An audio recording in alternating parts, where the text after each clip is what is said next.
আসসালামু আলাইকুম। আজকে বহুদিন পুরনো একটি মামলার রায় হয়েছে। সেই মামলায় নায়ক সোহেল চৌধুরী হত্যায় আজিজ মোহাম্মদ ভাই সহ ৩ জনের যাবজ্জীবন, ৬ জন খালাস। দুঃখজনক হলো এই যে ২৫ বছর আগের এই ঘটনা নিয়ে মামলা হয়েছিল। আজকে ২৬ বছরের এসে এই মামলার রায় হলো। এর মধ্যে সোহেল চৌধুরীর স্ত্রী চিত্রনায়িকা দিতি, তিনি বেঁচে ছিলেন। কয়েক বছর আগে তিনিও মারা গেছেন। তার স্ত্রীও স্বামীর এই বিচারটা দেখে যেতে পারলেন না। বিচার নিয়ে কোনো মন্তব্য নেই, বক্তব্য নেই, কিন্তু একটা বক্তব্য আছে। সেটা হলো যে এমন একটা এটি হত্যা মামলা ছিল যে মামলায় কারা অভিযুক্ত, কারা জড়িত মোটামুটি ঢাকা শহরের সবাই জানে। আমরা ২৫ বছর আগের থেকে জানি, নামগুলো আলোচিত ছিল।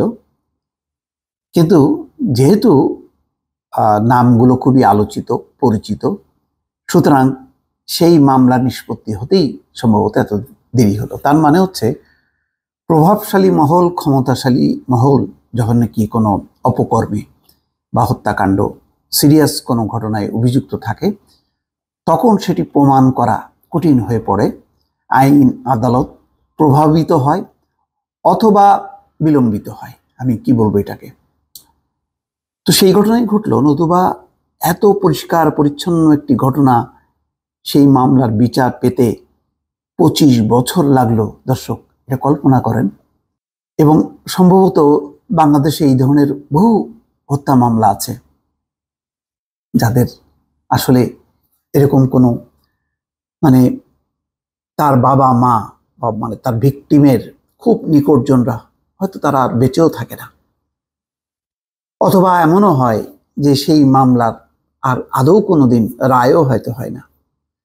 সেটাই আমার বক্তব্য। দেখেন, এই মামলায় কারা যুক্ত ছিল এবং যাদের বিরুদ্ধে এই যে যাবজ্জীবন দেওয়া হলো, এবং এটা তো নিম্ন আদালতে একটা রায় দেওয়া হলো। এরপরে আসামিরা নিশ্চয়ই উচ্চ আদালতে যাবে, আরো গড়াবে ২, ৪, ৫ বছর। তারপরে এখন বেঁচে আছে শুধুমাত্র ওই সোহেল চৌধুরী এবং দিতি ঘরের যে সন্তান, ২ সন্তান, লামিয়া এখন বড় হয়ে গেছে। সেই হয়তো জানতে পারলো তার বাবার হত্যার মামলার রায়।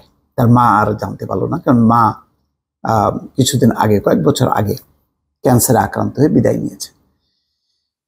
২৫ বছর আগে চিত্রনায়ক সোহেল চৌধুরী খুনের ঘটনায় ব্যবসায়ী আজিজ মোহাম্মদ ভাই ওরফে আব্দুল আজিজ, ট্রাম্প ক্লাবের মালিক আশফাকুল ইসলাম ওরফে বান্টি ইসলাম ও আদনান সিদ্দিকীর যাবজ্জীবন কারাদণ্ড দিয়েছেন আদালত। তারা ৩ জনই পলাতক, তারা ৩ জনে আর নাই। তাদেরকে এই দণ্ড আপাতত ভোগ করতে হচ্ছে না, কেননা তারা জানেন যে এই মামলা হবে এবং রায় হবে। তারা অনেক দিন থেকেই নাই। বাকি ৬ আসামিকে খালাস দেয়া হয়েছে। আজ বৃহস্পতিবার ঢাকা দ্রুত বিচার ট্রাইব্যুনাল ২ এর বিচারক অরুণাভ চক্রবর্তী এই রায় ঘোষণা করেন। আইনজীবী ও আদালতের সংশ্লিষ্ট সূত্রগুলো বলছে, মামলায় অভিযুক্ত ৯ আসামির মধ্যে ৫ জনই পলাতক। তারা হলেন আজিজ মোহাম্মদ ভাই ওরফে আব্দুল আজিজ, বান্টি ইসলাম, সেলিম খান, হারুনুর রশিদ ওরফে লেদার লিটন ওরফে বস লিটন ও আদনান সিদ্দিকী। এছাড়া আসামি আশিস রায় চৌধুরী ওরফে বোতল চৌধুরী, তারিক সাইদ মামুন, ফারুক আব্বাসী জামিনে আছেন। আর কারাগারে আছেন সানজিদুল ইসলাম ইমন। তো মামলার কাগজপত্র অনুযায়ী যেটা বলা হচ্ছে যে ১৯৯৮ সালের ১৭ ডিসেম্বর রাজধানীর বনানীর ট্রাম্প ক্লাবের সামনে সোহেল চৌধুরীকে গুলি করে হত্যা করে সন্ত্রাসীরা। পরে গোয়েন্দা পুলিশের তদন্তে উঠে আসে আলোচিত ব্যবসায়ী আজিজ মোহাম্মদ ভাই, বান্টি ইসলাম, আশিস রায় চৌধুরীর সঙ্গে বিরোধের জেরে ভাড়াটে খুনিদের দিয়ে সোহেল চৌধুরীকে হত্যা করা হয়। তো এই যে এই নামগুলো যেটা বলছিলাম, সেগুলি কিন্তু আমরা সেই ২৫ বছর আগের থেকে জানি। অনেকেই জানেন যে সোহেল চৌধুরী হত্যার পেছনে কারা কারা আছে। এক লম্বা ইতিহাস।